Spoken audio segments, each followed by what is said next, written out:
I'll make a motion. Wait, before we do that, can I ask a quick question? Just on the $50,000 grant, I mean, is that, will we get that? Or is that we're just putting the request in for it? Will we get up to that amount?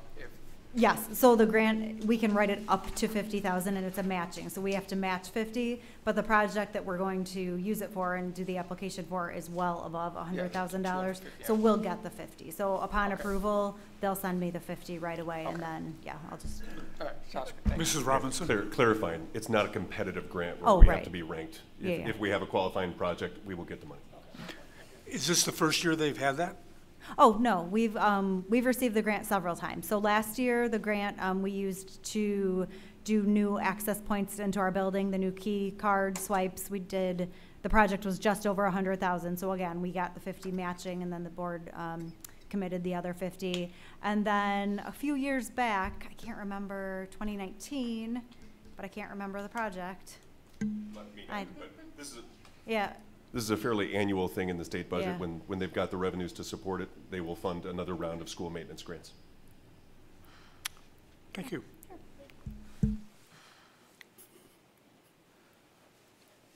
Before you ask for a motion to accept the consent agenda, I would like to remove the personnel report from the consent agenda. Okay.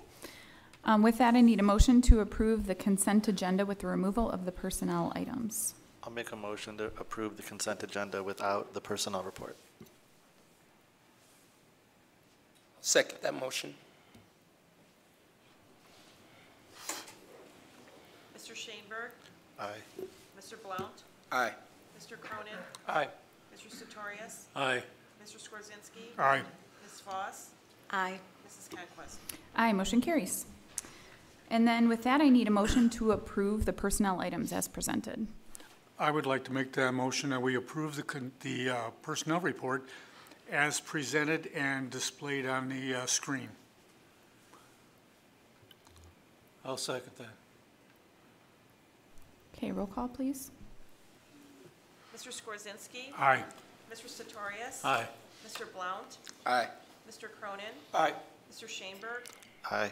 Ms. Foss? Aye. Mrs. Conquest? Aye, motion carries. The next item up on the agenda, we've got a new agenda category now, just called Strategic Plan Update. So we're going to begin with a discussion of the fall assessment results supporting Strategic Plan Goal Number 1, as well as a little bit of Goal Number 2 as well. So I believe Dr. Staub and Dr. Cheserek are going to lead this discussion.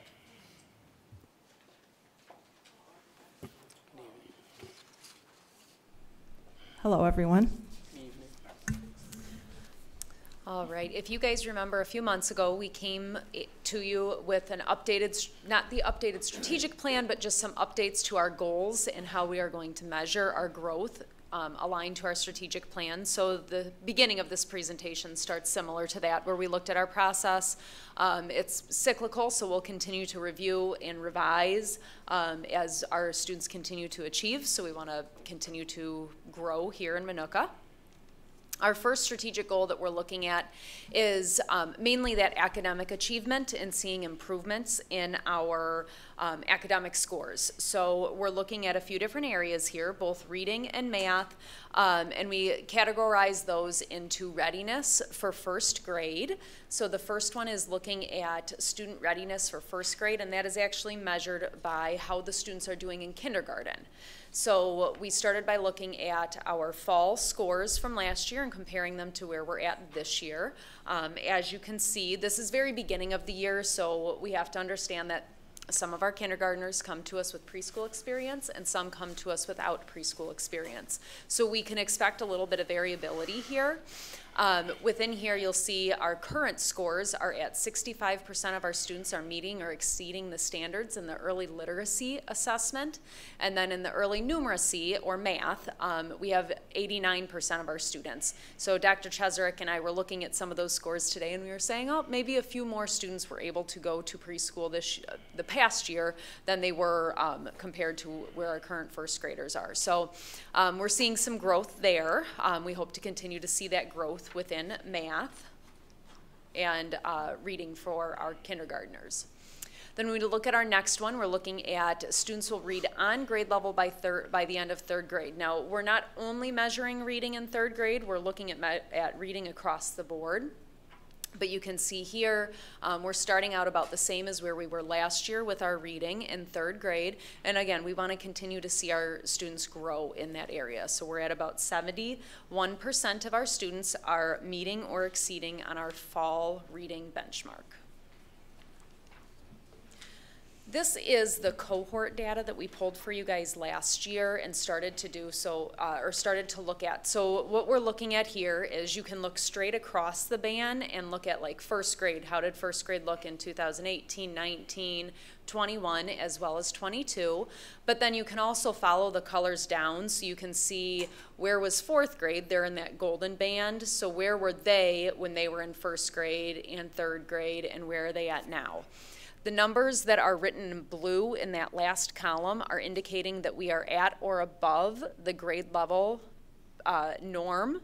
So we're doing pretty good there. The numbers that are in red are below the grade level norm. But we were looking at that again today, and in sixth grade, they are 1.5 points below. And then in eighth grade, they are less than 1 point below. So we're right there, but what's really encouraging is seeing that we're continuing to see significant growth as those children progress through the grade levels. I think it's key to point out too that the norms that these are going up against are pre-pandemic norms. Mm-hmm. So the fact that we still have so many grade levels that are at or above the norm of pre-pandemic learning, I think is a very good sign. Mm-hmm. Then when we look at this next one here, we're looking at math. So we decided to measure our math at the end of fifth grade. So here we're looking at last year's students in fifth grade were achieving at 64% of the students were meeting or exceeding the norms. And this year we're at 60%. Mm-hmm. So again, we want to continue to see growth here. And then again, that cohort data, so you can look across there. Here we see, again, the majority of our grade levels are above. And then just to the fifth grade and sixth grade, we're slightly below. Fifth grade was less than 2 points, and sixth grade was 0.4 of a point below. So again, we're right there for that fall benchmark, and our students are achieving where we would expect them to be. And this also is normed pre-pandemic norms. Then we started to look at, we want our students to be ready for high school.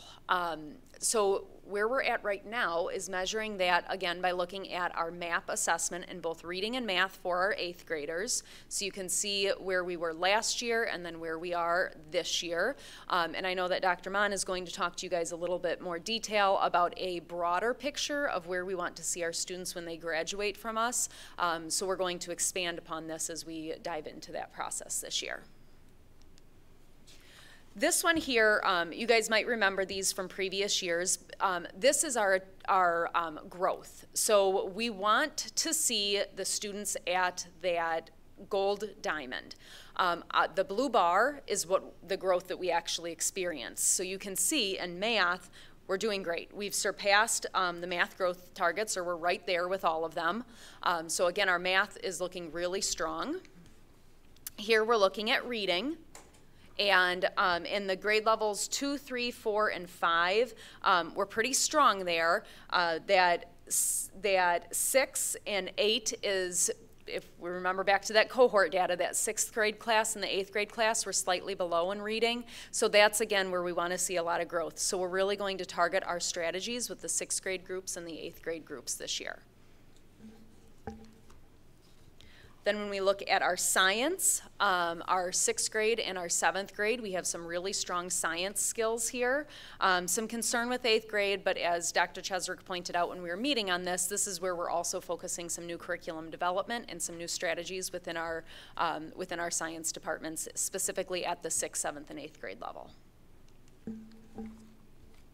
Here, we're looking at our language usage, and again, we're seeing solid growth with our language usage, so we're very pleased with that. Any questions on that strategic goal 1?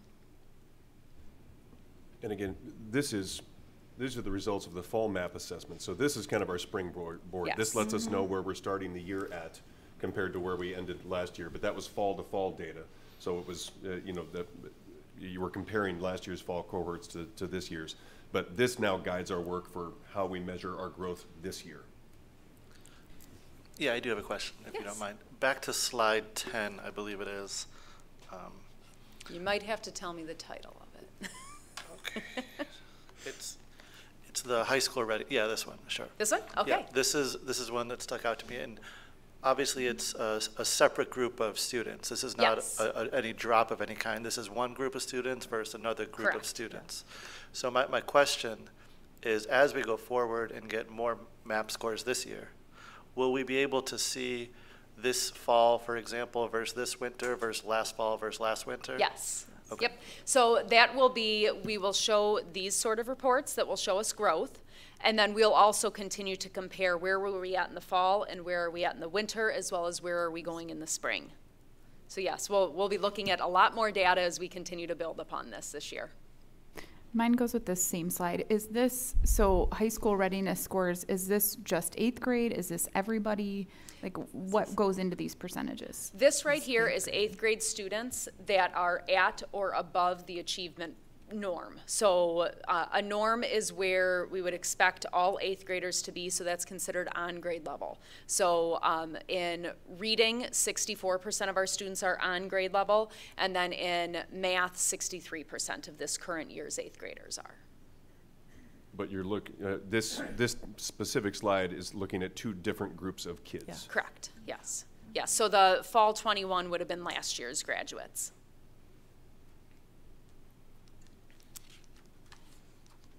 All right, so strategic goal number 2 looks at our learning environment. So here we're looking at our MTSS supports, so that data that we just collected, and I was just speaking to several of the schools this week about, or actually this morning, it's only Monday, but I was speaking with them this morning about now they're starting to set all of their goals for their MTSS supports, so our multi-tiered systems of supports. So that's individualized target supports for children. In addition to that, we're looking at student behaviors and how are we going to increase positive behaviors for students. We're also looking at how are we going to get students involved. We know that students that are more involved in their learning environment have a better educational career. So we're exploring that with our staff, as well as student climate information. So when we look at our first benchmark in their social emotional screening, which is the DESA report, we see that, and I know it's hard to read some of those, so I'll give you the percentages. So 5% of our students, which is 218 students, scored in the need range, and this is across the district. And then we had 60% of our students are typically developing. And in the strength, we had 35% of our students. So we're seeing some very strong scores here, and this was better than the scores that we saw at this point last year as well. This is the specific areas that the DESA report looks at. So if you are looking at that, it's looking at self-awareness, self-management, goal-directed behavior, social awareness, relationship skills, personal responsibility, decision-making, and optimistic thinking. So these are the components that go into that DESA screener. And then when we look at the specific grade levels, I don't think that this will surprise anybody. Again, for that kindergarten, first and second grade, where several of those students were not able to access preschool in a typical manner, we see the biggest need for that support in that learning environment and what we call those ready-to-learn behaviors. So we're looking at additional supports in those grade levels, specifically assisting our students with how to be a student and how to sit in a classroom, how to participate in group learning activities, how to work in peer groups and cooperative learning. And then our other areas, so that if you look at kindergarten, that was 10%, 7% is need in first grade, and then 6% in second grade. And then our 7th and 8th grade were the other areas where we saw higher percentages relative compared to the other grade levels, which was 6% and 6%. So those are some of the areas that we'll continue to focus on and supporting our students in their ready-to-learn behaviors. So that kind of brings us to where are we going from here, and this talks about our goals and our action plans that we've created with the teams and have developed in our goal setting sessions with our individual buildings. And Dr. Chesrick's going to talk a little bit about the instructional focus there. We'll be targeting reading, math, and writing, and the teams at the buildings have been having day-to-days, and they've been digging into the MAP data and setting targets and goals building-wide and grade level-wide. We will continue to focus on teacher collaboration and time for articulation with the new curriculums, meeting with curriculum teams, and discussing and reviewing supports that might be needed or targets that we'll be working on throughout the school year. We'll be looking to observe lessons and activities. I've had a chance to get into the buildings quite a bit this first quarter and actually see the implementation of the new curriculum and very many active engagement activities that I've shared with you in my reports, but a lot of active engagement with the students and above and beyond type activities, bringing in more resources and really supplementing the curriculum. For example, the book tastings or the book walks, and bringing in speakers for the students to really expand their knowledge. So we're continuing to work on that. The instructional coaches have been providing support for teachers in the implementation of the curriculum. They've been modeling strategies. They've been doing some co-teaching. They've been working with teachers on assisting with lesson planning and providing them with resources. So those are all activities that we will be continuing and continue to monitor as we go through the school year and checking for progress. Thank you. Any questions about that instructional focus? You go back one screen. So I'm just a little confused, like why the 7th and 8th grade would have that many students in the red, I guess. I mean, I can see the beginning school, but after 7 or 8 years, I mean, what changes how we measure them that they're in the 6% or 7% of our students?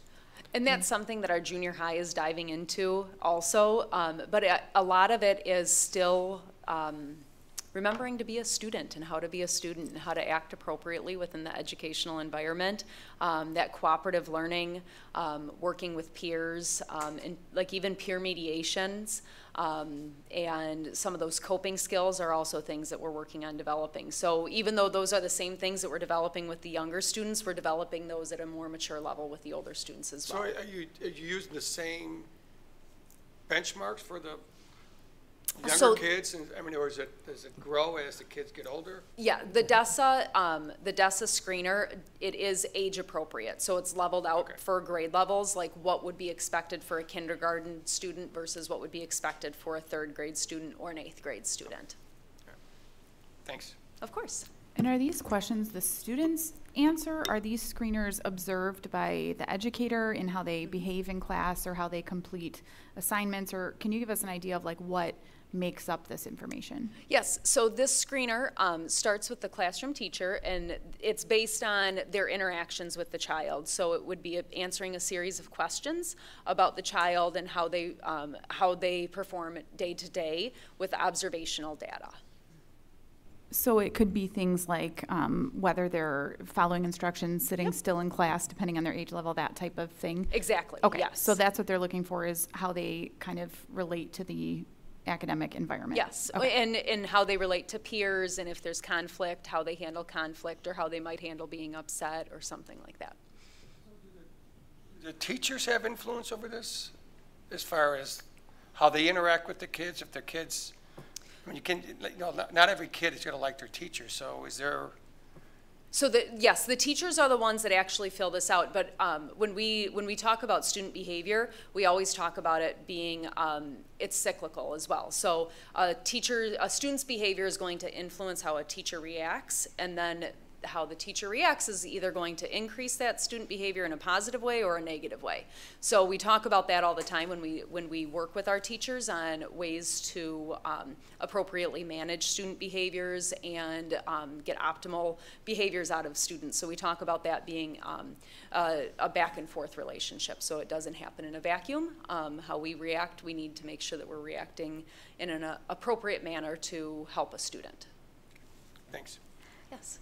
So along those lines, what we're seeing in 7th and 8th grade right now, is this typical of what we've seen in previous years, or is there still a pandemic impact? So I do think that there is still a pandemic impact, but the 7th and 8th grade, we tend to have a little bit of a higher need there. We also have to think about the age of those students, and typically when you have, adolescents, you're going to have a little bit more acting out behavior at those grade levels. And that's what I was getting at, you know, just from the developmental perspective, is, you know, that usually a trend with 7th and 8th, or are we still seeing the impact of the pandemic, or both? Yes. It sounds like it's a little bit of both. I think it's a little bit of both. Okay, yes. Thank you.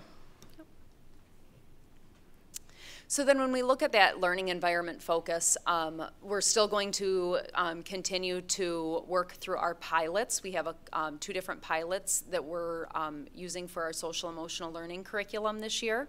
I've spent some time in the classrooms at our elementary schools in our 5th grade, where we're doing the everyday speech, which focuses on really helping students learn coping skills.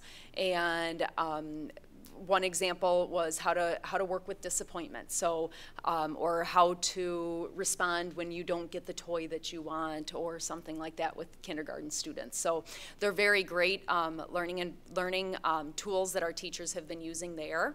And then we also have at the older grade levels, we're doing ripple effects, and I'm going to be meeting with those teachers in the upcoming weeks to see how that pilot is going as well. Professional development is continuing this year. One of our big focuses in our November Professional Development Day is going to be trauma-informed instruction and helping our teachers with ACEs, or adverse childhood experiences, and helping them learn how to work best with students that might have some trauma in their background. Then we're also continuing to focus on inclusion within our learning environments. We're also looking at increasing behavior supports and behavior intervention plans for our students to promote positive student behavior, as well as we spoke about in previous meetings, increasing student activity involvement and opportunities for all of our students to be involved in our schools. And you'll hear a little bit more about that tonight when we talk about the Minooka Community Partnership Program. And then also increasing our multilingual supports and the supports that we're providing to our students that are coming to us with a non-English language background. So is there any correlation between students who are involved in activities and kids who are not, that their social behaviors is, I mean, there's... Yeah, you see, typically when you see students that are involved in the learning environment outside of just the classroom, so if that's through activities, clubs, sports, any sort of extracurriculars, you see both positive student behaviors and more positive achievement in their learning environments. And I don't think you can answer this question, but do we know why kids don't participate in anything? Because there's so much going on at schools, right, with sports and band and... So there's, do you want to? I was going to say, I'm sure you can find some research that goes to that route, but this is something we're actually exploring this year. It's one of the indicators and measures that we talked about back in August, where we want every child at the junior high school, and I believe it was 6th grade, to be involved in some group or club or some activity at the school, because kids that are engaged with their school, that have a peer group at the school, there's better connectedness, they've got better collaboration at the school, better socialization skills.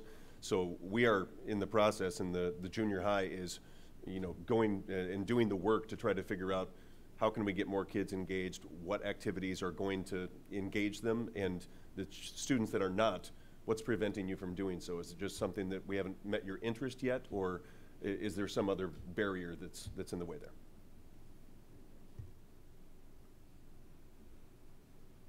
Any other questions on this fall data share.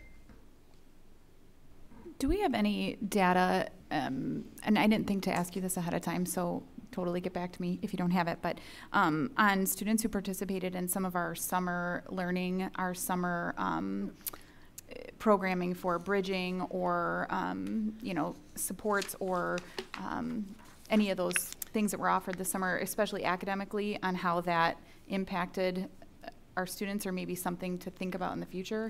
We did talk about gathering that data. We have not yet, but that's a great point that I could bring.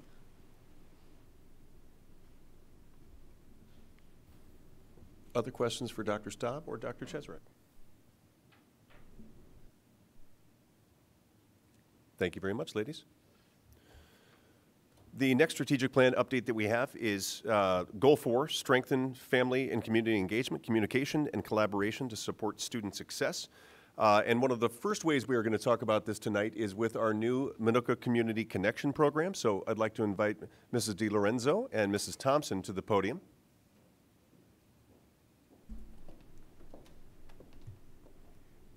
Lower that way down. And I have to say that usually my audience is much shorter than you guys, so please bear with me. So Nikki and I are the coordinators for this program, and just to kind of give you some information about ourselves and how that ties into this program, I am in my 26th year of education, the last 17 being in Minooka. I have raised my family here, 3 children with my husband since 2004. Heavily involved in the community, whether it be with sports, RE, church, PTOs, for numerous years. All of those years of building relationships within the community led me to this position. It allows me to continue building relationships with new organizations, businesses, and members of the community, not only for the MCC program, but for the rest of the district as well. Nicole has 14 years of education, or 14 years in education, sorry. The last 2 in Minooka. Moved to Minooka from Plainfield last spring with her daughter and her husband. Her first career was in IT and marketing with the Chicago Tribune, developing websites, logos, print, and media marketing materials and ad campaigns. And those years in marketing assisted in the development of communication to the public and gathering more interest from students and families for Minooka Community Connection. So I'm going to give it over to Nicole. Let's see. Let's click over. All right. So first, just starting off a little bit about Minooka Community Connection, what it is, why it happened. It was born from a grant, ISB Community Partnerships Program grant, which was kind of created to address the impacts of COVID. We were just talking about that on social, emotional, and mental health wellness for kids, particularly that connection with community in schools. Additionally, families also reported less connection to community, less knowledge of local resources. So the idea was to kind of return to community visibility in schools and classrooms. So and there was really no set in stone way to design this, so we decided to go with partnerships with community organizations, businesses, community members, they can be individual resources, and create an after-school program that would meet twice a week with a focus on that social emotional learning and mental wellness. And then there's another thing we just recently talked about, but the objective was to increase that connectivity with school and community, which would then have a positive impact on school participation, attendance, academic performance.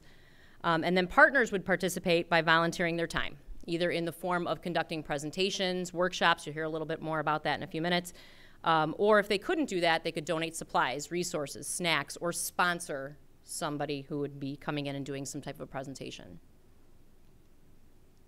I'm not going to read all that to you on the left. That's just a document that we actually had sent out to potential partners if you want to look at it later. It's just some marketing stuff from my past, giving people some 10 great reasons why they should market with us engage in a partnership with us. Some of the things were, things like you have a captive audience. You got these kids right there in front of you. Market reach, you're reaching people in the community in which you are, where your business is, name recognition, and improve community image, and capitalizing on community growth, among some other things. But once the coordinators were hired, Dilo and I, we had several areas moving that was getting those partners, kind of going after those people, trying to get them to be a part of it, and then having meetings also with transportation to try to discuss how we can overcome the obstacle that we heard a lot of, which was parents can't have their kids stay after because they had no way home. So that was one of the other things that we looked at. Just a quick question. So who did you guys target for this? When you said, you know, we're looking for partners, was it companies, was it parents, was it churches? Yeah, all of the above. Pretty much anything we could think of. It could be local businesses. I don't know if you wanted to, do you want to comment on any of it? Or? Local businesses, organizations, like we first reached out to Minooka Fire and Police Departments, and then other areas such as Joliet and Troy, because they service those schools north of 80. Reached out to area businesses, the Happy Journey with Brenda Van Aslan, who's a yoga instructor, just because she also promotes that positive mindset and mental health. Some of the other areas would be Kendall County Forest Preserve with their therapy horses, those type of things. It was basically reaching out to anybody that we thought and continue to think will offer our students growth in their positive mindset, meaning that, you know, everything with school is very academic, which we love, but during COVID, knowing that they didn't have an outlet for other activities, hobbies, learning how to do something that they've never done before. So reaching out to, there's a culinary chef, and you'll see it in the other slides, but a culinary chef from JJC that reached out to us, that she would love to come in and teach the kids how to cook. We have the fire departments teaching kids, because a lot of our parents are working parents, and some of our kiddos do go home to an empty house. How do we teach them to be safe? How do we teach them to cook simple things, maybe in the microwave or such like that? So did you get as much participation as you guys were looking for? Or did you get a little less than you thought, a little bit more? And are you still? Yeah, we're still seeking partners. And it was slow going at first. Yes. It was difficult to kind of get people. I think a lot of people didn't quite understand what it was or what they were going to be doing. But as word has gotten out, we've had some people reaching out to us saying, oh, I want to be a part of this too.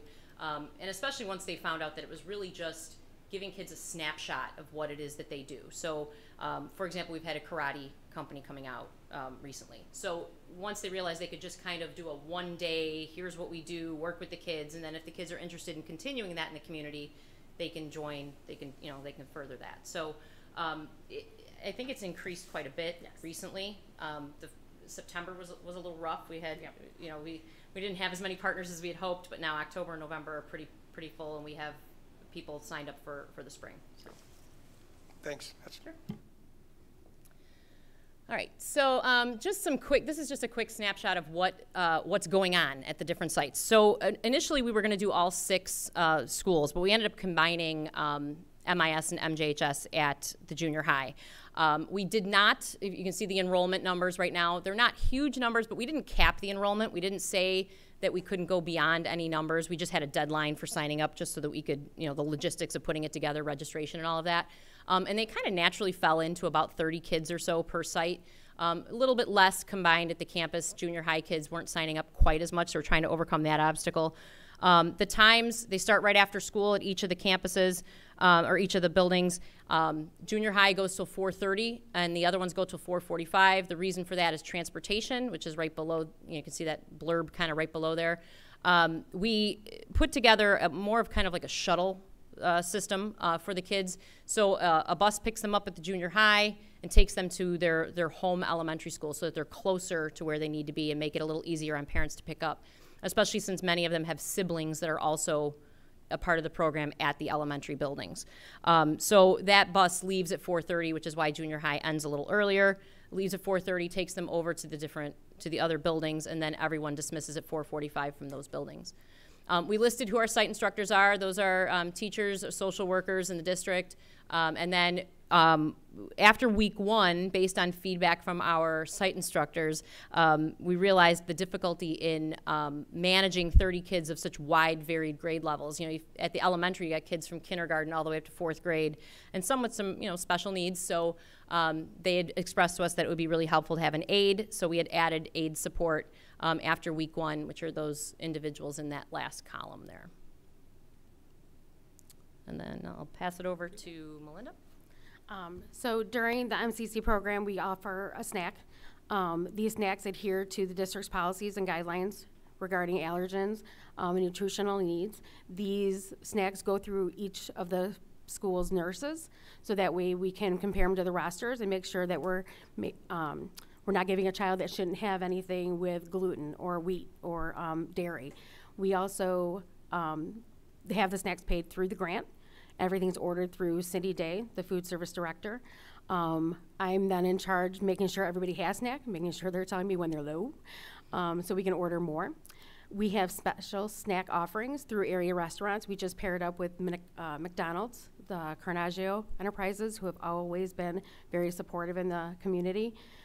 They served cheeseburgers, and with those special snack offerings, we have permission forms that go out to the parents electronically that they can say yes or no, that their child can have the special snack, and if not, then we will either have the parents supply a snack, or we will give one of our snacks in our closets, because I think we have closets in the district. But also we're looking for, in the future, pairing up with other restaurants, locally owned favorites, pizza places.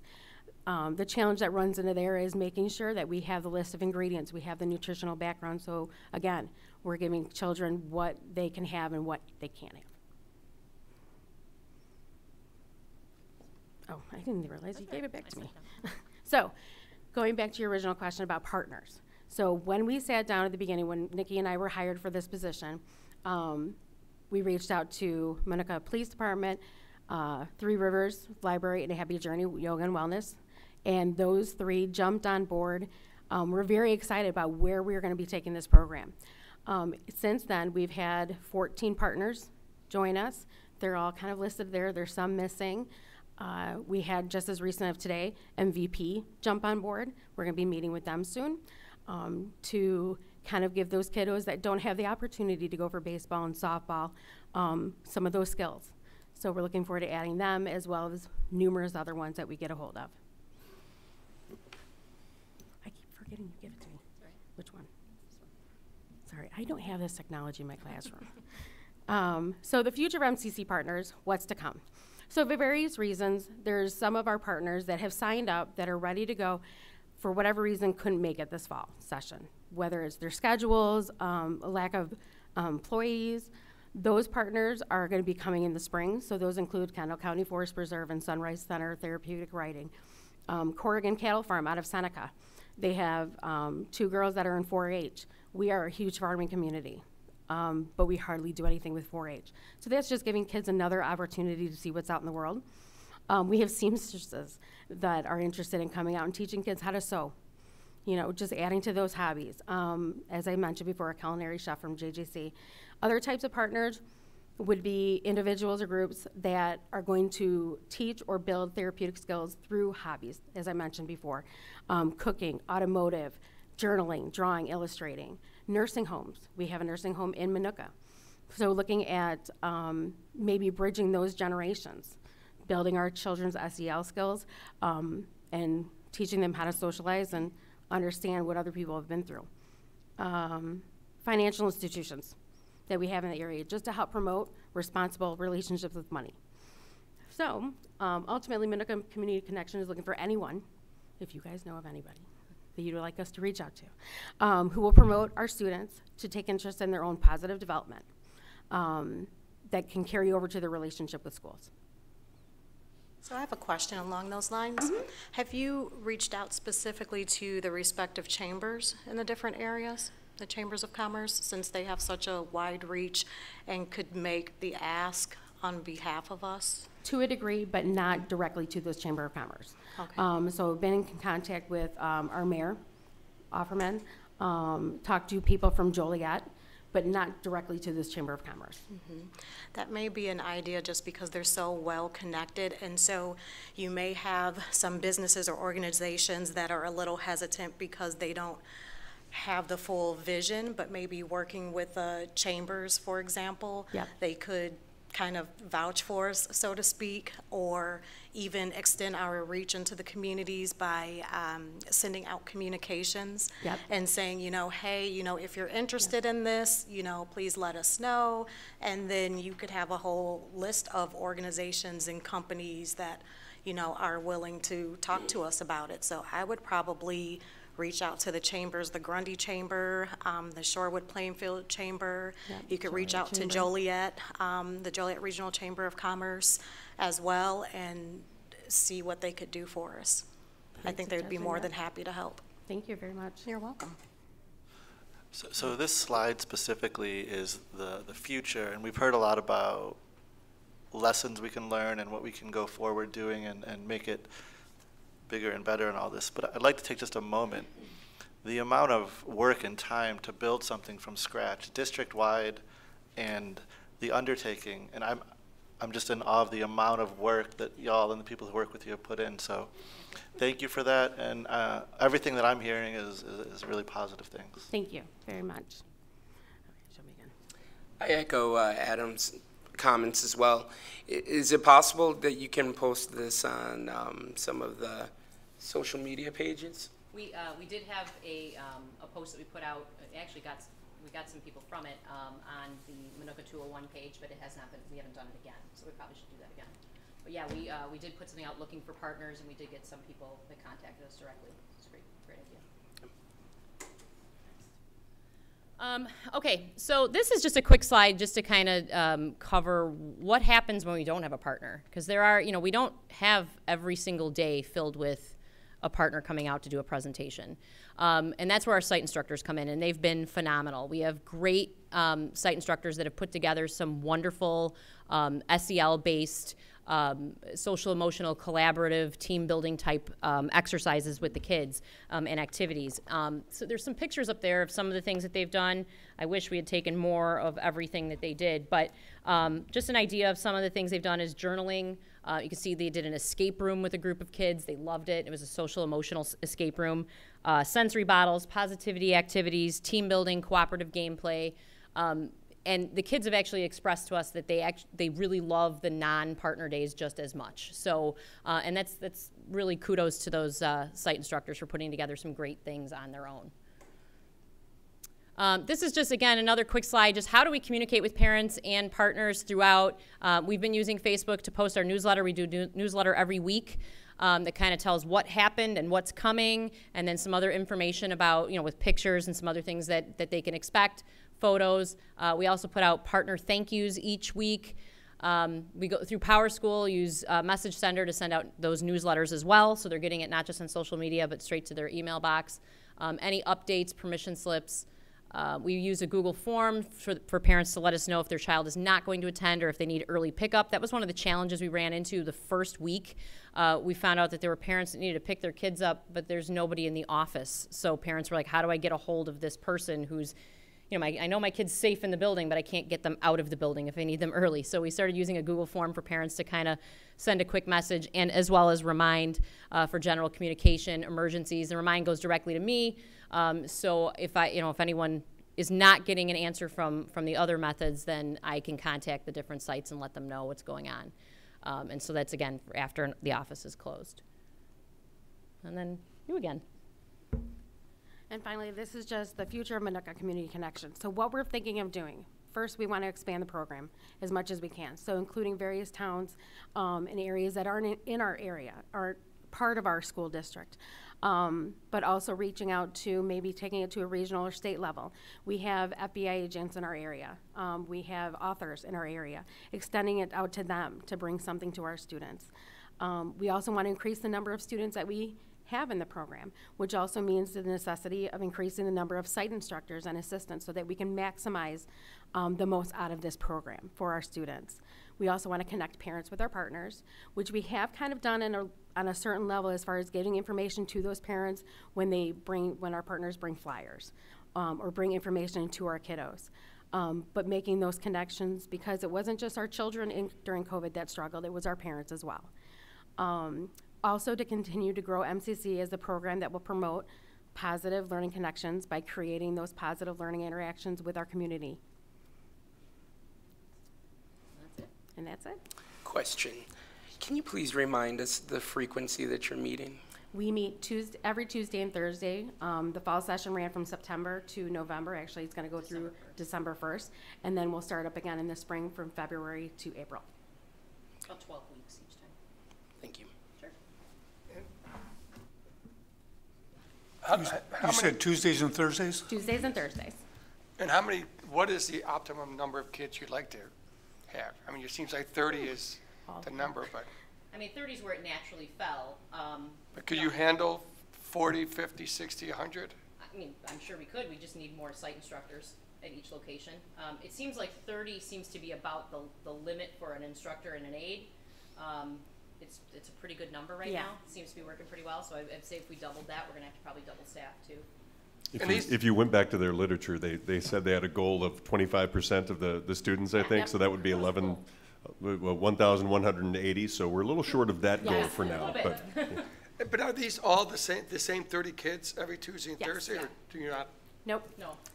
And we actually have had, I've had quite a few parents reach out to me and ask me when the February one is going to be open for registration. So, and a lot of the kids that are in it right now have expressed that they plan on coming back again. So, you know. So once it's closed, though, if somebody contacts you 3 weeks in? For the fall semester or fall session, we kind of went about it that way, but in the spring, we look forward to just keeping registration open. Okay. So that if somebody has, because what we ran into is that some kids do sports, can't come, or they're in a different club or whatever.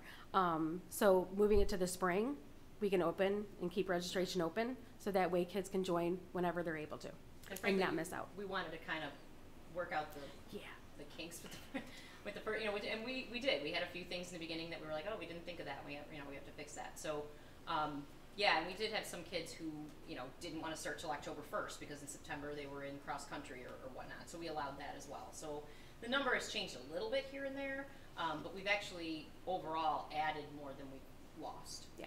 A couple kids dropped out for various reasons, but then we added some kids in who had expressed interest from the beginning. So I love it. I think it's great. So good luck. Thank you. Thanks. Are your community partners, are they rotating?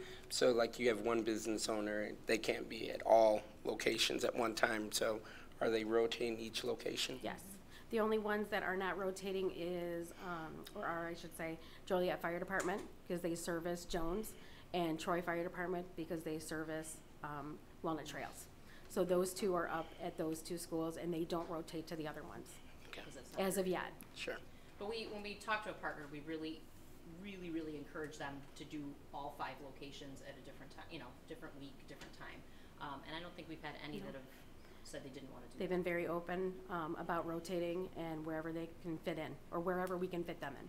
So we tell them it's basically a 5-day commitment, roughly an hour each time. So when they look at 5 hours total over the course of 3 months, it's not that bad. Yeah. So they usually are willing to sign on. Thank you. When there are resources provided from the different partners, is there a way that some of those resources could be shared district-wide? Because maybe there are some families who can't participate because of sports or other activities or different clubs, but they could benefit from having those resources as well, perhaps. Definitely, yes. Yep. And I think it's a wonderful program, too. Thank you. Mine's a quick question. Do we allow kids who maybe have a conflict, say on Tuesday, but can come Thursdays? Are they able to do that? Yeah, okay. We have quite a few actually. We have some kids that have, one that I know has percussion on Tuesdays, so he can't, so he just comes on Thursdays. He's pretty bummed when something cool happens on Tuesday and he's not there, but yeah. This is really awesome. Thank you so much. Great. Thank you. Thank you so much, ladies. Wonderful job. It's a wonderful program. Can't wait to see where it goes. All right, thanks. The second aspect of our talk today on strategic goal number 4 is in the area of communication. And last spring, we are very grateful that the board approved a part-time community relations coordinator. Ms. Wilson is in the back of the room, I see back there. She has done a wonderful job really integrating herself into our systems, getting out into the buildings. The number of social media posts that we've done has far exceeded my output of the prior years of my time here. So she's really doing a wonderful job of getting some of our stories out. She's worked with some colleagues in other districts to develop a draft communication plan. And I'm not going to read through this all the way, but this is something that we've never formally had before. So it talks about how we can use our calendar system to, get events and get knowledge out to our parents. It talks about the social media posts and everything. It even talks a little bit about a possible podcast that she is trying to needle me into doing. So we will see where that goes. But another thing that is on here that we will be bringing to the board more formally is bringing back a district newsletter. She's worked up a couple of different models that I've shared with President Conquest, and we've gone back and forth on trying to settle on topics and everything. But I think within the next month we'll have a draft to share with the board before we send it out to the community. I know she just got something over to the Village of Minooka because they are putting out their newsletter, so we're going to have a little a blip in there. I believe it was on the Community Connection program, so we're doing our part to plug that even further. Yeah, and she's really working to start to even create some video content for us and all of that. So this is here just for you to review and provide some feedback over time. But I just wanted to highlight the fact that we're really moving this forward and trying to get a more formalized communications program in place for how we share information out with the families and everything. So nice work, Ms. Wilson. Thank you very much. The last piece, and this will kind of move into a proposed action item here as well, is community engagement. Over the past few years, this board has received a couple of trainings from the Illinois Association of School Boards on ways and the importance of engaging with the community. A few weeks ago, I had the fortune to be at a conference sitting next to a colleague, and they were talking to me about a process that their board went through called creating a portrait of a graduate. Earlier tonight, Dr. Staub was talking about our strategic goal number 1 talks about high school readiness. And we've always struggled to truly define what high school readiness means. We can talk about being on grade level for reading and math, but that really doesn't encompass everything that it means to be ready for high school and really all of the capstone type things that we want our students to know and be able to do. And as they were describing this, it really struck a chord with me, this portrait of a graduate. Because it starts with a little bit of a steering committee at the district level, but then it's interviewing some of the key stakeholders. It's getting out in the community and holding focus groups with various stakeholder groups to hear what they think the district is doing well, what they think they want their kids to know, as they go into high school. And it really resonated with me that it could really, meet the needs of the board who's been trying to find the right method and the right medium to get out and engage with the community. So I scheduled a time with Hazard, Young, and Attia is the consultants that they used on that. And Ms. Conquest and I, we had a video conference, and from there we kind of liked the process that they were talking about, and they got us the proposal that we have here for your approval tonight. So the proposal by Hazard, Young, and Attia would really come and engage in a, sorry for the redundancy, community engagement process that would talk to, I think they would be holding about 10 different focus groups out in the community with various stakeholder groups, be it community leaders, be it parents, be it teachers. One of them that is proposed is high school students, like recent high school grads and possibly members of the Minooka High School staff and or board to talk about what they're looking for as people come into the district. And then from there, they would create for the board a community engagement report that would synthesize all of the data. We would be posting all of this on our website, so it would be transparent for the community to see what people are telling us. And then in the spring, we would kind of synthesize that into a visual of a portrait of a graduate for the board to have something concrete from the community as to what we want our graduates and what we think high school readiness looks like.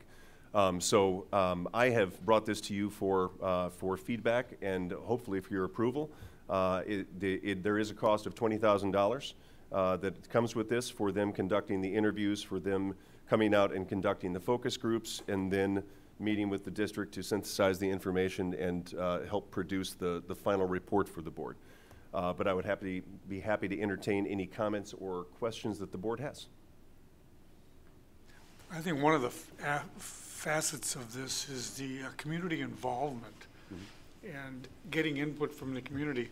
We've talked about it lots of times, but it's difficult to do. And this is a good window. This is a good doorway to go through and bring people in. I really appreciate the kind of concrete data from all different pockets of the community. One of the things that really spoke to me was the high school students, recent graduates of our district. They're living right now with whether we prepared them or not for high school. I also liked, for especially the staff aspect, but even parents, that there was anonymity to it. So I feel like we would get very, organic data from people. They would feel comfortable sharing when it's not somebody that's sitting across from them that they may be uncomfortable talking to. I also really liked that the data that would come from here feels like a springboard towards kind of strategic planning and guiding the strategic plan of the district. But I'm really interested to hear what the rest of you think about, the focus group aspect versus in the past it's been more like surveys and things like that. So just curious to hear your takes on it. Personally, I'm always a fan of getting people together in a way so we, even like you said, with some anonymity, so the focus group idea of hearing what people think without it being robotic in a way, right? So my question does come from that. And it may not be set yet because we're going over this tonight, but the mechanism for either offering or selecting or making available the focus groups, is it the thought of whoever wants to be can be, or is it more of an invitation to a specific area of the school community, or are we just not sure yet? A little bit of both.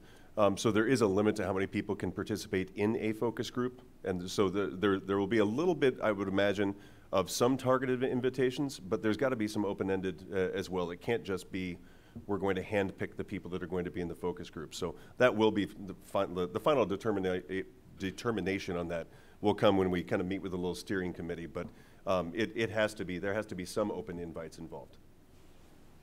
And even mentioning like specific focus groups, like if we were going to have one that was bilingual parents or something, obviously that's going to be a certain set of people you'd be opening an invitation to. So definitely a combination.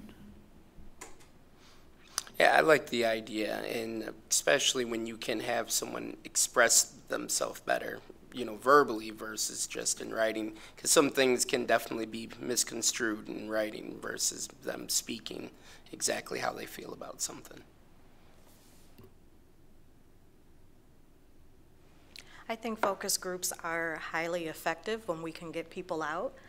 So I'll be really interested in learning about the marketing plan, so to speak, so that we do get folks to actually participate. I think it's a great opportunity for our families, for our community, to be able to express themselves and express their concerns, to be open and honest in a safe and comfortable environment, in a safe space.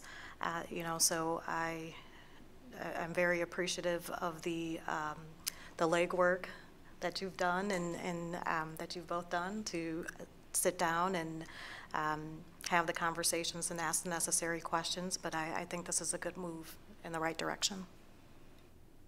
There was kind of a statement along the lines of your statement there was, if people come. So that was one of the questions we asked. They have a great track record because they do like an RSVP process, and then even possibilities of like alternates if somebody is like, oh, I wanted to, but I work that night or whatever it may be. So I feel confident that we'd be able to pull people in to kind of share those discussion times with us, because that was a concern of mine as well. So I appreciate that.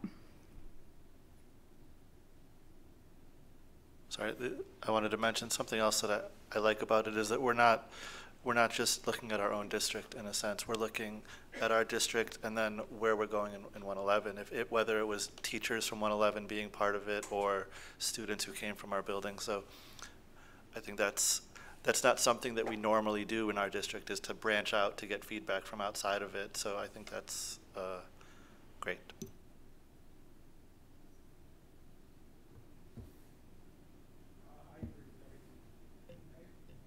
Yep, right there. Where's Aaron? I agree with everything that everybody says. My question is, it's a lot of money. Is this qualify for any type of grant that they're out there? I mean, I wouldn't expect that this would qualify for a grant. It's kind of a pre-strategic planning as well as community engagement cost there. okay. But I like it, though. You know, perhaps we could tie this in somehow with COVID, and there would be money out there. You never know. We are not saying that word anymore, sir.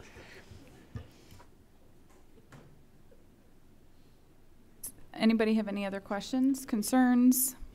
I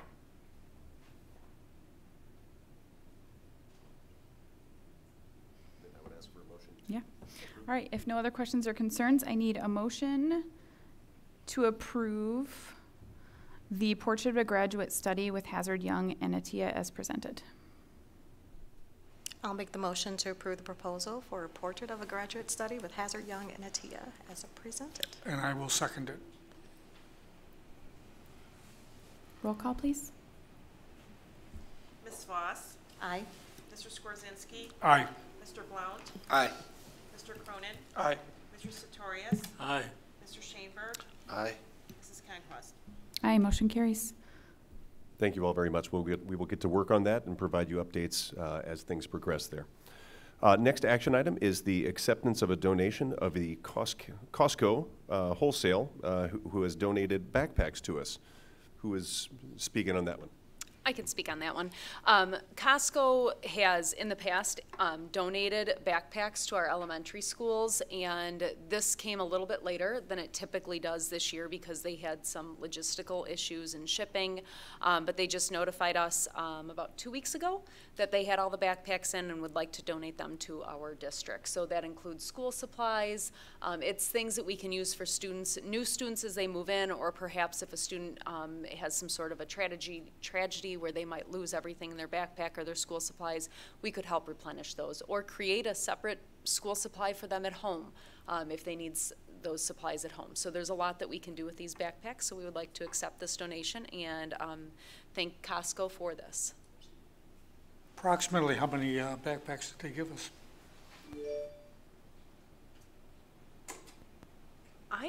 Just a round number. I actually am not 100% sure. Did you see a number? I have not seen an actual number. 200? Thank you, Mr. Jerry. And did they start donating when they moved into the area, or has it been for quite some time? I believe it's been more recently, Mr. Jerry. Do you remember? This is the first time they've reached out to me. Okay. So I passed it on, but it sounds like maybe they've done it before. Yes. This is the first time they reached out to me. And I don't have exact information on how often they've done it. It's a good gesture. Okay, I need a motion to approve the acceptance of the donation from Costco Wholesale backpacks. I'll make the motion. We accept the donation from Costco. I second. Okay, all in favor say aye. Aye. Aye. Aye. Aye. Opposed, nay. Motion carries. Next up, another donation. The Minooka 201 name is still out there in the community. Mrs. Robinson? So this donation came through Dynegy, who they are currently, we have our electricity contract through Dynegy, and they have a Trees for Growth program. So they partner with the Morton Arboretum in Lisle, and they reached out to us a few months ago and asked if they could donate 10 trees to us. So we focused the donation at our main MIS junior high campus, since it's the largest space, and we thought there was a need there. We reached with the junior high admin team and our director of building and grounds, and we met with a representative from the Morton Arboretum, and we picked the location. Aaron, do you want to pull up the map maybe? We're set to receive 10 trees, and this is just a map of where they're going.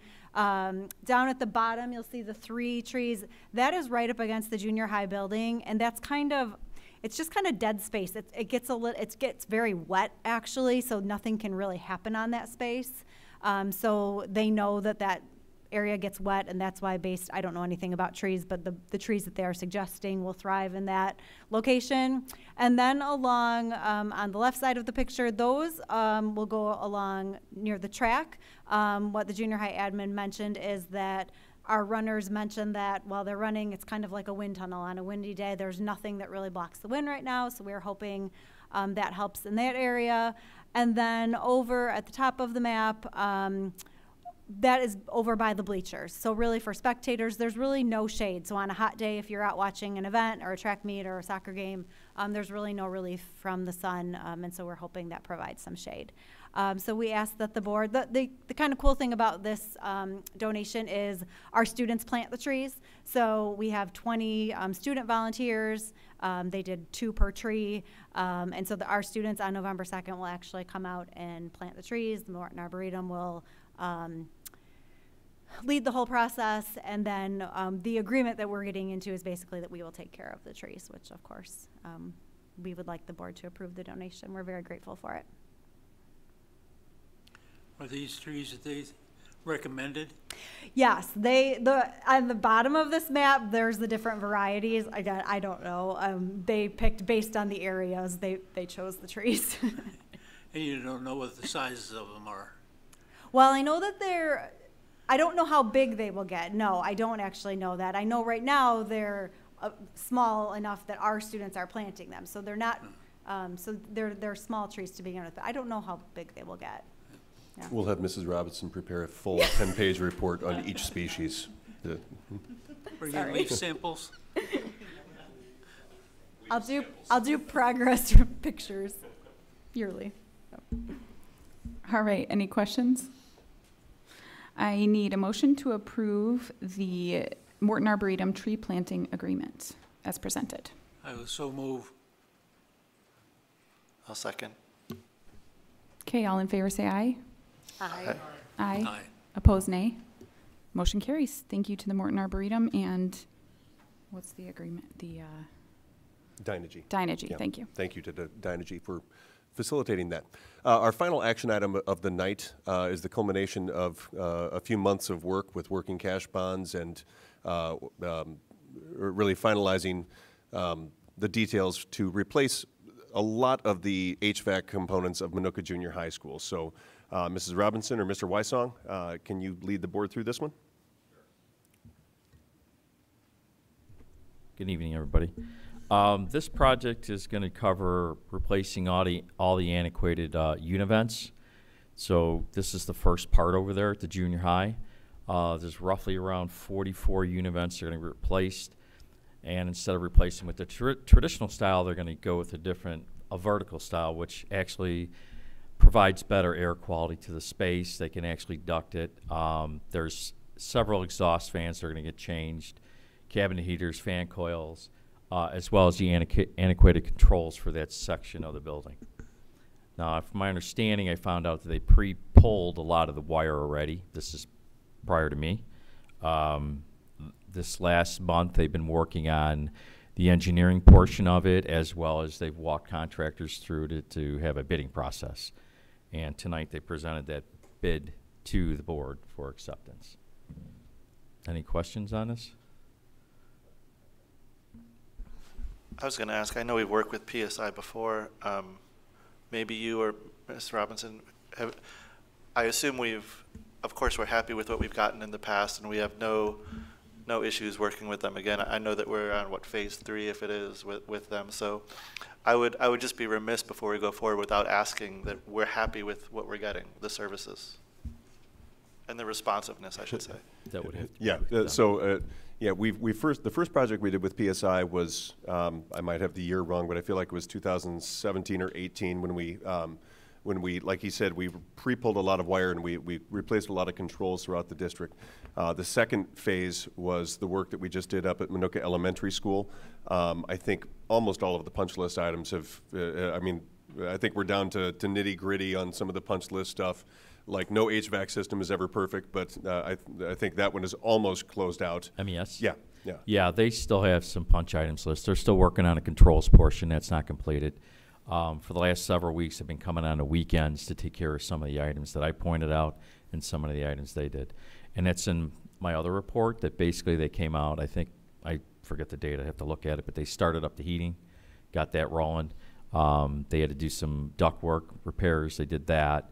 And they also did some other repairs on the equipment, but as of right now, majority of it is done. And I email with them every week to just stay on top of them to get it done. But the only thing that's bothering me is controls. It's taking a little bit longer. And in that process, control part of the projects are always the last ones in. So they're always the last ones to get that completed.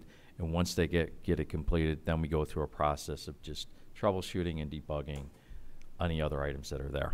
Yeah, but I would say PSI themselves have been responsive to administration, and then from there it's the contractors that win their open bid process. So it's a little bit of project management, but yes, we've been satisfied with working with them. Are these the original ventilators that we're replacing? As far as I know, the mechanical contractor that won the bid for this was the same mechanical contractor that won the bid for MES. I'm sorry, I think he asked a different question. Oh, I'm yes, sorry. to my knowledge, the univents at the junior high school are still original to the building. Oh, I'm sorry. Yes, they've never been changed, so Yeah, we're over 20 years, life cycle has been reached. Sometimes it can sound like a helicopter is going off as you're trying to teach. A lot of in that building. mechanical problems and things like that going on. I apologize. Do we happen to know how long it would take to complete a project of this size? They have a window of approximately 7 weeks. So getting this approved right now, the first part of this would be pre-purchasing the equipment to ensure that we get in line.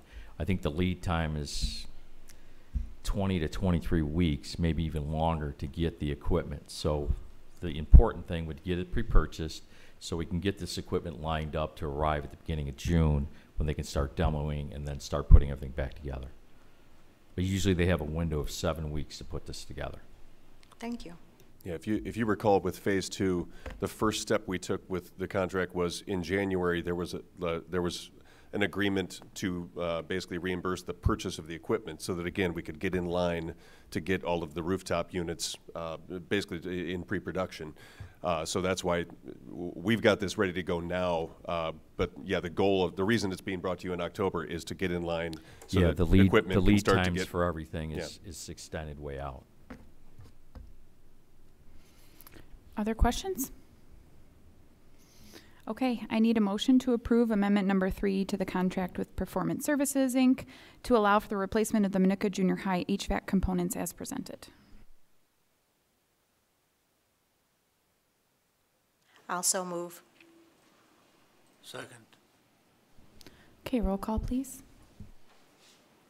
Ms. Voss? Aye. Mr. Sartorius? Aye. Mr. Blount? Aye. Mr. Cronin? Aye. Mr. Schoenberg? Aye. Mr. Skorzynski? Aye. Mrs. Conquest? Aye, motion carries. Our one item in info and discussion is a preliminary look at the upcoming 2022 tax levy.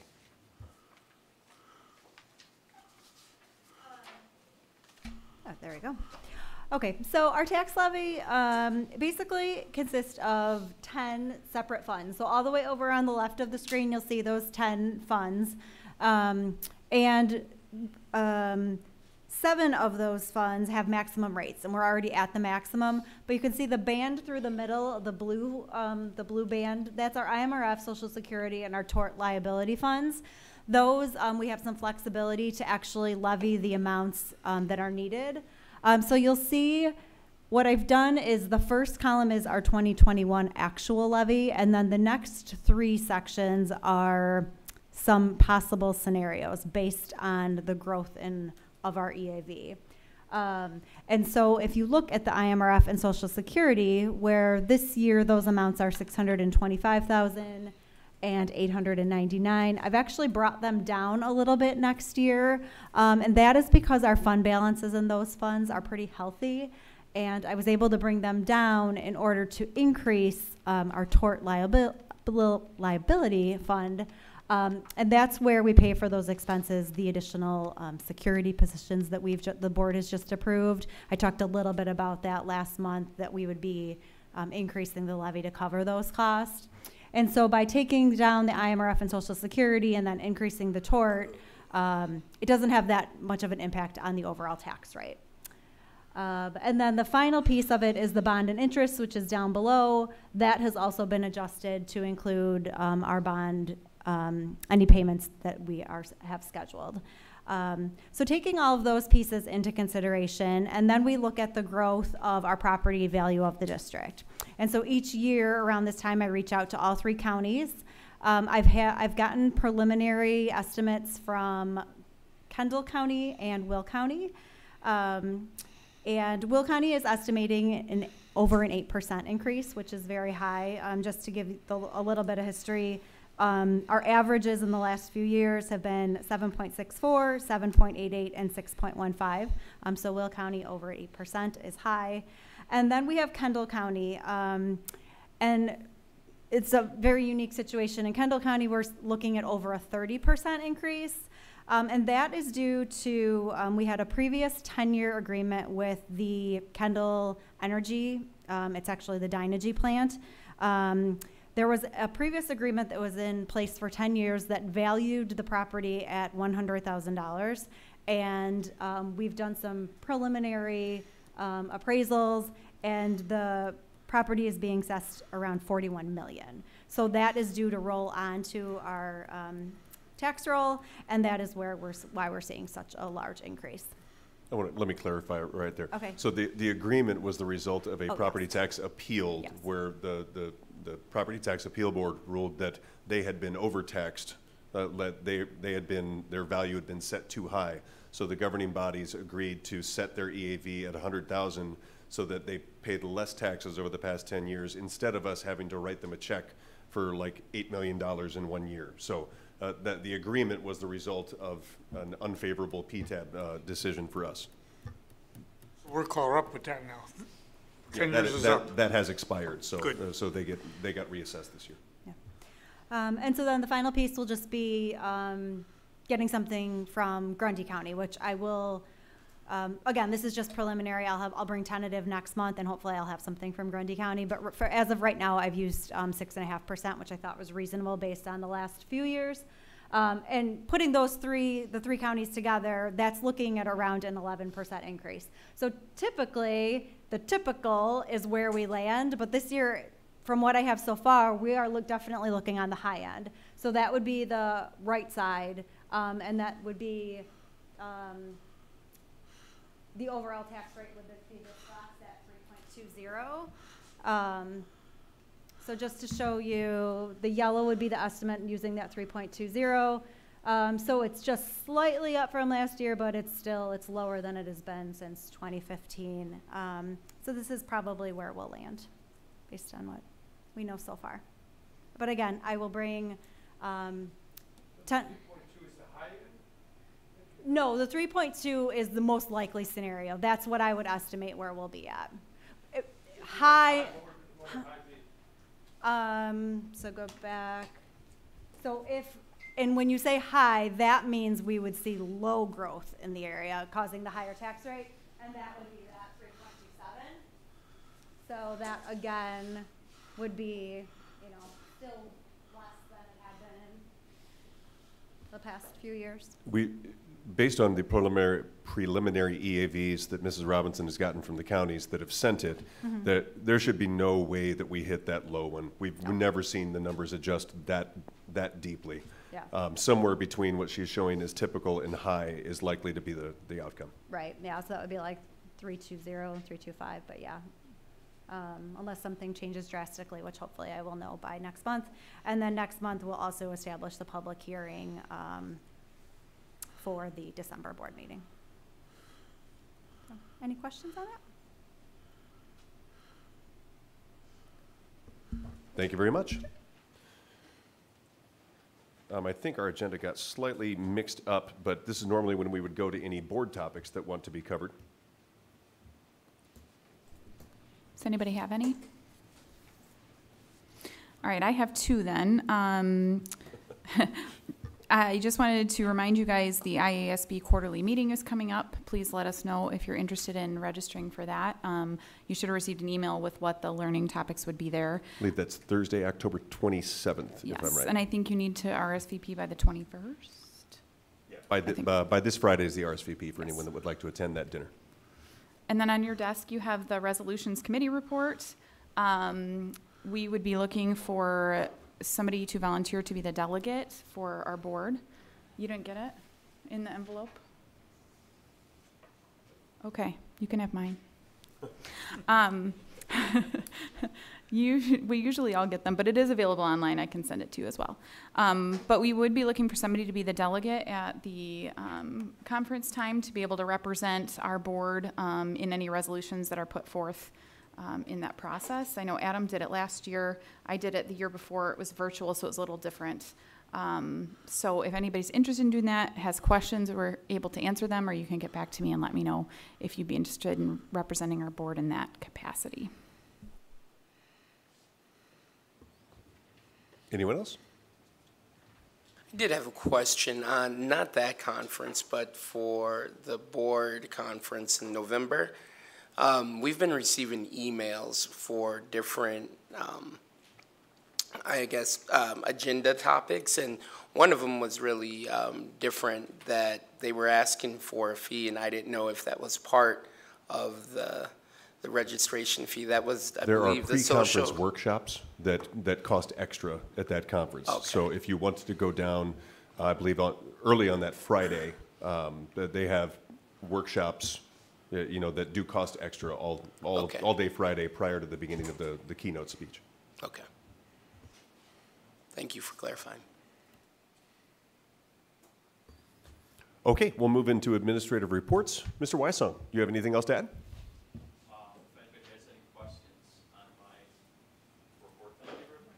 Yeah, I do have a question. Going back to MES, we were talking about the punch list and the controls. It's cold today, right? Is the heat operational? Is it warming the building? Yes. Are they good to go? Yeah, Okay. we've got everything. We do have some issues, not to say we don't. We spent last week switching everything over to the boiler systems, and we ran into some situations. We spent Friday at MES and the junior high turning everything over. We do have some concerns over at the junior high they got to work on, but MES should be good to go. I think there's one first grade classroom at Jones that we can't get right. Yeah. Yeah, there are some issues at Jones too. We got to figure out too. So, sorry. Could you clarify what those obstacles are? At MES? Or the ones you said that At junior high? Yeah. This is just me getting here and seeing all this. Things have been removed that shouldn't have been removed and haven't been put back together. So now I'm trying to get all this straightened out and get the controls put back on so the automation system can take care of it. Right now we're physically doing it manually, which is not a good way to control things because you have to consistently go back. And I've noticed a lot of things that were in overrides that I'm clearing, and I'm trying to figure out why that was done and what was the method of the madness. And I'm working with the staff to find out some of these things as well. So we're going school to school and working on things like that.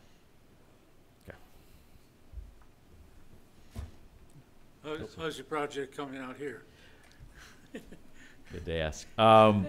They're at the point they poured the Retainment. the footings and the walls. That's in. The piping for the outside device has been stubbed in. Their next step is to come in and start grading the center of it and putting that ramp process back in. They had to cut out this, the rearranging or relocating the sewer there, so they had to cut that out. And we had some little concern on whether or not it was damage going out to the street, but we had it scoped and everything is fine, so we can put it all back together. That project will probably finish around Thanksgiving. And how about the steps out here? The steps will take place pretty much when the majority of that done, because I don't want to take away another entrance to the facility. Just a question of are you taking the whole step thing out or cutting? No, I think they're just going to grind down and repair. Now there is a section where you see the rebar that will be cut out and replaced. The rest of it will be pressure washed, patched, and they got to have a special coating they're going to put over it that they have in place. Plus, I believe the handrails are getting changed out as well. So the secretaries aren't going to have to climb ladders? I hope not. That's our goal. All right, thanks. You're welcome. All right, thank you very much. Thanks. Mrs. Robinson, anything else? Nope. Mr. Souza?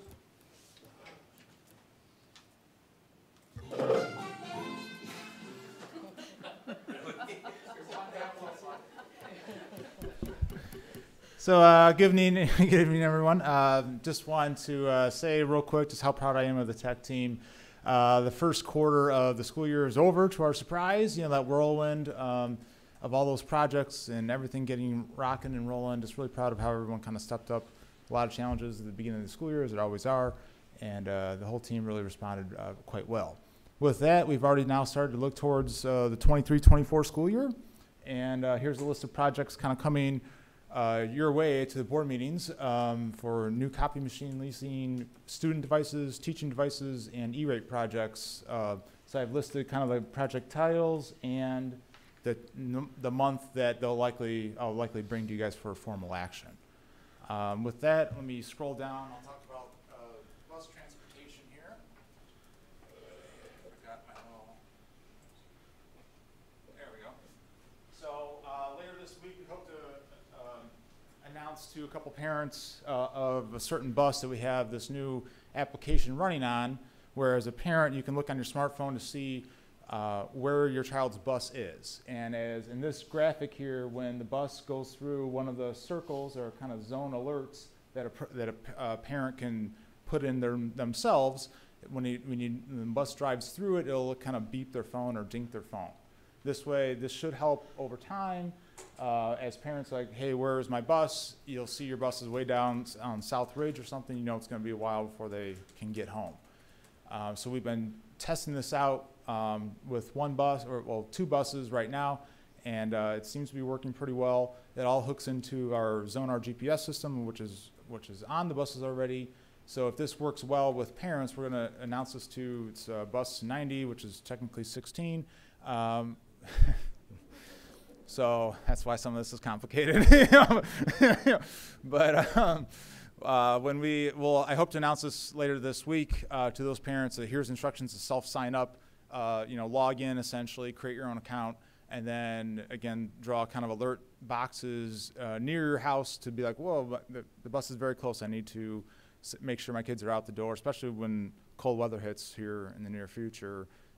It would be beneficial, ideally, to not stand at the corner for 20 minutes unnecessarily if we can avoid it. There are some challenges coming our way with this. There is a mechanism where, let's say, you're on bus 100, but 100 is in the shop that day. How would a parent know that? So they do have this program and website has a mechanism to program to say, okay, bus 110, you're down for the day. Bus 16's GPS data is going to act as bus 110 or whatever the substitution is. So the parent is none the wiser. They just see the little bus icon floating across their screen. Now, if you substitute a bus like with a high school bus that doesn't have this, then that's a problem. So it's not going to be bulletproof by any means, but it should really, for the average day-to-day, help give parents an idea of where their bus is in the morning or on the way home. So this is something we've just been working with transportation a lot on. And there's different programs, different school districts have different ones, but there's GPS compatibility, other systems compatibility. So this one seems to kind of fit with the hardware and software that we have at Minooka. And we're hopefully going to have some good news here in the near future with positive parent feedback. We're hoping. Yeah, this is like the next level of field testing, I think is the way to describe it. We don't want to overpromise and go too big too soon. So they've been working behind the scenes with a couple of like staff members that can get access. Now they're ready to expand to an entire bus load of families, and then we'll keep phasing up and spreading this out until we're ready for a district-wide launch. So I think it's very, very cool. So if a parent is looking at his or her phone, what is it? The bus 2 minutes away, 5 minutes away, or is it different? So what's nice about this product is you, as a parent, you kind of draw boxes or alert zones over how big of an area you want, so you can kind of judge how many alerts and notes you get. So like in this case, I specifically put one on Ridge Road, thinking, knowing the bus will naturally cross this when I head north to my other fake student who lives up north in this picture. So you get like a notification on your phone saying has entered like the Ridge Road zone or whatever I named it. And then I can have another one right on top of my house, so I know, and call it my house zone. So you can create 6 of them if you want. Just at some point, it would get kind of annoying to ding, ding, ding, ding, ding your phone. So there's going to be a little kind of back and forth as a parent to set it up in a way that is helpful but not overly chatty, I guess you could say. But So what is the, I have it, wait a second. When do we want it to go system-wide? I mean, will it be next year? No, I had asked, I had kind of given our folks a target, like, I'd like this to be district-ready by November 15th. Oh, that, okay. So we would like this in place before we have to deal with real winter weather. I was planning to talk transportation woes again, but we still have buses that are, you know, in the afternoon, we can be an hour after school before kids are getting home. And there are days where we just cannot cover all the routes in the morning. And so kids could be waiting for a bus for 30 to 40 minutes, and you can't have them outside in the cold weather without knowing where the bus is. So we have the technology, we have the ability, so we want this in place before hard winter hits. So if we don't have a driver or it's 30 minutes late, the parents not even, you know, like, they're not saying, hey, let's get out there at 7:45. We're sending communications, as best we can. The transportation is the system is supposed to be, they let the schools know. The school sends out a communication either to that specific route, or some of the buildings just send out building-wide communication, you know, because routes could change, or, you know, students could, you know, go from one bus to another. But that's the system that's supposed to be in place. But this is another, like, just safeguard to where people can look up right away and just see where the bus is. I think it's cool, so. I just want to say thank you for working on this. This is something over the past, especially year, I've had a lot of parents ask about, because I know a lot of our neighboring districts do it, so appreciate the work that you've put into this.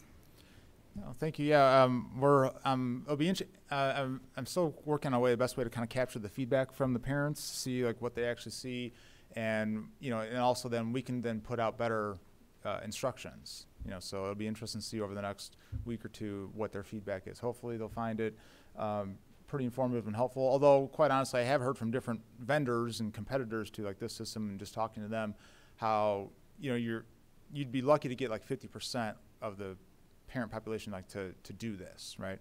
So we can't use this as, you can communicate through this, like, and you can send out essentially like a notification blast message through this. But if I'm only going to hit 30 to 50%, then so it's something that it'll be interesting to see how many people actually enroll and sign up and utilize. But we have high hopes right now with it. So can you use this for after-school activities? So if there was an away game for volleyball and the parents can't go, would there be something that tells? There's like, I don't know, just because of how it's set up. It's kind of tied to like school and bell times and things. So I do not know that. I have to kind of check to see on the activity bus. Now, if we actually had like a bus designated for that, it's a little bit more kind of like organized, that might work. But I don't know how on the activity bus, because how these kind of work is the MIS runs from 7 to 3, or 7 to 2:30. So it'll kind of dink your phones in the morning and then in the afternoon. But if that same bus drives through your area from an MPC route at noon, it's not going to like dink your phone, because it's, you don't care about that route or that time, right? So I think the more likely scenario is probably, I mean, maybe we can get GPS working for that, but generally the coaches or somebody is going to be putting out a team-wide notification like, hey, the bus has left this school, approximate arrival is X. So. Yeah, they usually use Remind for that. Are these based on a GPS, or how do you? Yeah, so all the buses that, or most of them now have GPS working, and so the 2 buses we've been piloting with, we definitely had GPS working, and it updates about every 30 seconds. You can make it go about every 20 seconds, so it's kind of like watching almost like a Pac-Man bus, kind of like blip on your phone every couple seconds. So it's kind of interesting. So we're hopeful. Well, we'll see what the parents say. I mean, they may come back and say this thing's terrible, but I would be surprised at that. It seems pretty informative and just a nice like kind of safety feature, if you will. Given the state of our transportation woes, I think with the right messaging, which I'm sure showing and sharing the value of it, I would anticipate a big take rate, a high take rate of it. We're hopeful. I think we should be sending you to the school board convention.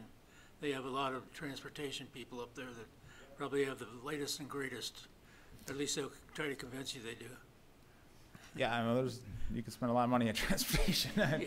uh,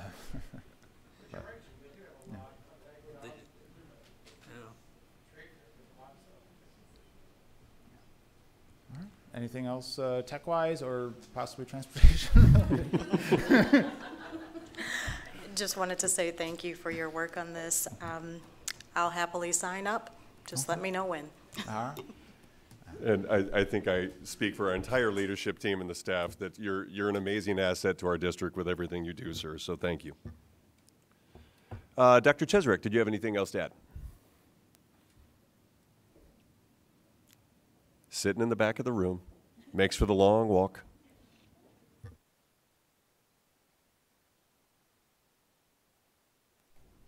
I just wanted to add one thing, aside from my report, that the instructional coaches did develop a survey in the past week or so. We're at the end of the first quarter, and we need some data and some information they would like to, going forward, how well the teachers perceive that they've been doing and what has been working. What are some areas that we could be looking to improve upon? But they're looking for data right now and some evidence of how the program is going. I mean, we think we know how it's going. We think it's being very well received. The teachers are very excited about working with the coaches, and they're very busy. But we would like some data to support that. So we'll be sharing that information with you. Thank you. I would just say, like, it's been great. I've gotten to be out in a few buildings with you, and I know Ms. Wilson is going out with you to see what's going on in the classrooms. The conversations that you hear teachers having about the new curriculums that we have going, and the depth of conversations and the depth of content that they're getting to with kids already this early in the year is just wonderful to hear. So your teams are doing great work. So thank you. Thank you. Ms. Massey couldn't be here tonight, so she's going to become responsible for transportation for missing the meeting.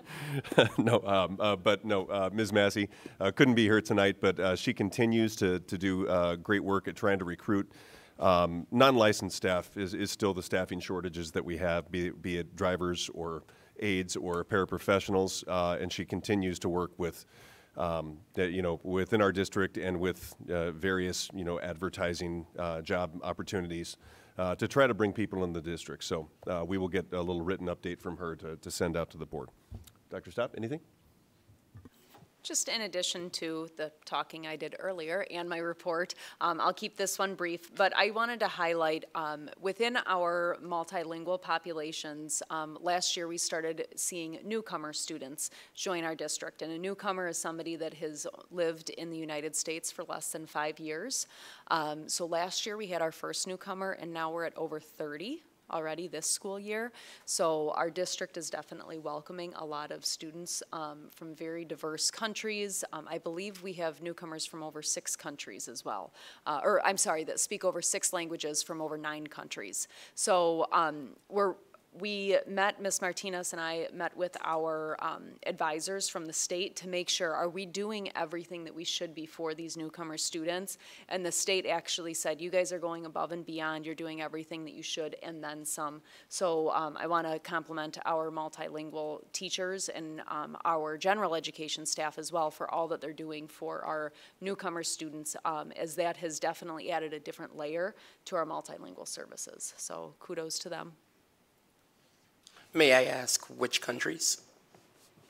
Okay, you're going to put me on the spot. So, yes.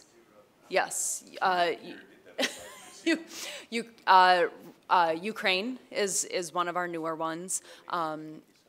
Romania, yes, and then we have some from, I cannot remember the exact country in Africa, but a country in Africa, Central America, and we actually have a student that speaks an ancient language that is no longer used anymore. So that one has been a very challenging.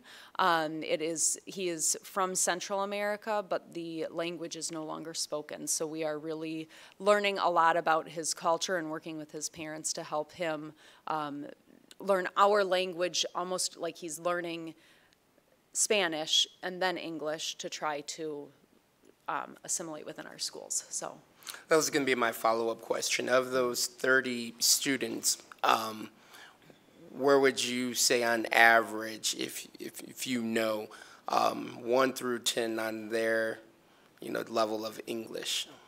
It's all over the place. We have some students that had significant education in their prior countries, and like the student that speaks Chal is the ancient language.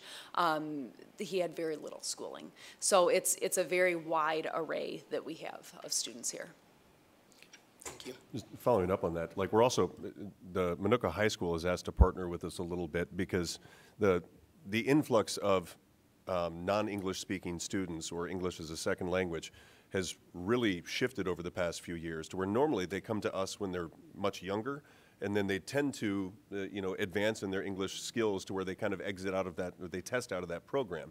But the high school has a much higher number of non-English speaking students that high schools really aren't that equipped to manage. So they're trying to partner with us to find out how we've been servicing kids to where hopefully we can collaborate a bit on that.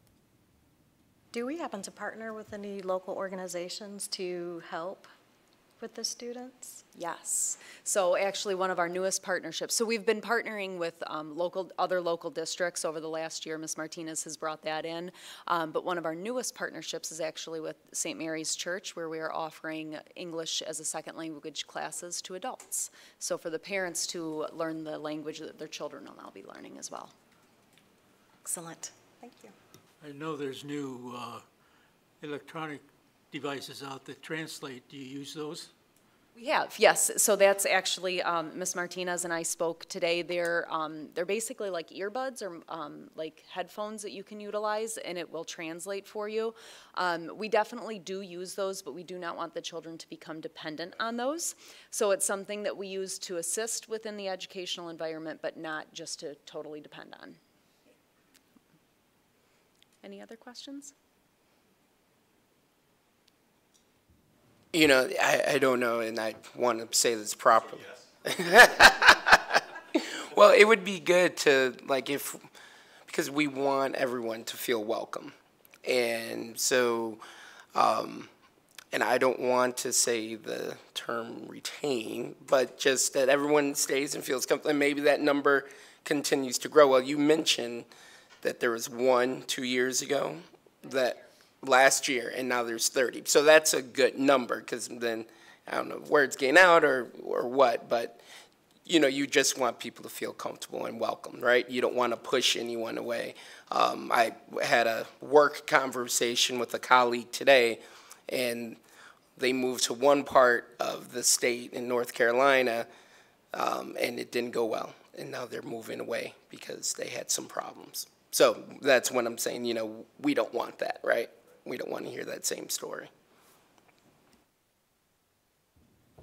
Okay, just one last main hit for me. Last month, the board approved the intergovernmental agreement for the school resource officer at Minooka Junior High School, and they are ready to assign an officer to us this Wednesday. So I know Mr. Finkelstein will be, if he has not sent out communication, I saw a draft of it today, just reminding parents that that's going to be starting. So it's our current DARE officer, Officer Stacy Capinas. So she will still be continuing her DARE work and then spending the remainder of the week at Minooka Junior High School.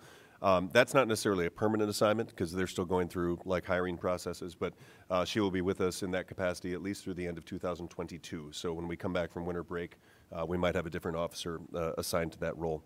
Also, in the personnel report tonight, the board hired the first of our school security officers, Mr. Scott Lustig. He will be the lead security officer based out of Minooka Intermediate School. His start date is right around Halloween, I think, is what we have put. And he will also be working with us to interview the candidates for the remaining schools. So that process is also underway. So as we get nearer to those officers, actually starting in those buildings, again, parent communication will go out to remind them of what we're doing and what the school will look like there. So that is all the only other things I had for my report. So we do need closed session to discuss the compensation and employment of specific employees as well as collective bargaining. May I make one comment on the DARE decision, not security, but the the resource, the police resource for the junior high, with it being the DARE officer. I think that's a good move because the kids are familiar with her, and you want familiarity as you're rolling out a new program. So Yeah, I we commend even you had on the that discussion. decision. Oh, I didn't mean to interrupt. Oh, no, it's okay. We even had the discussion of what do we want the uniform to look like? Do we go soft uniform, like, polo or something like that, or the regular uniform? And I think they're going to go with regular uniform because kids have already seen her and interacted with her in that capacity. So there wouldn't be the same culture shock that, somebody that they hadn't gotten a chance to know over the past few years. So. Growing up, we had officer friendly, right? And for the kids to be comfortable with that, and we always loved officer friendly. Any other questions or comments? Okay, I need a motion to go into executive session for the purpose of discussing collective bargaining and specific personnel. I so move. Second. All in favor, say aye. Aye. Aye. Opposed, nay. Motion carries. There is no action expected after closed session. So thank you for coming, everyone.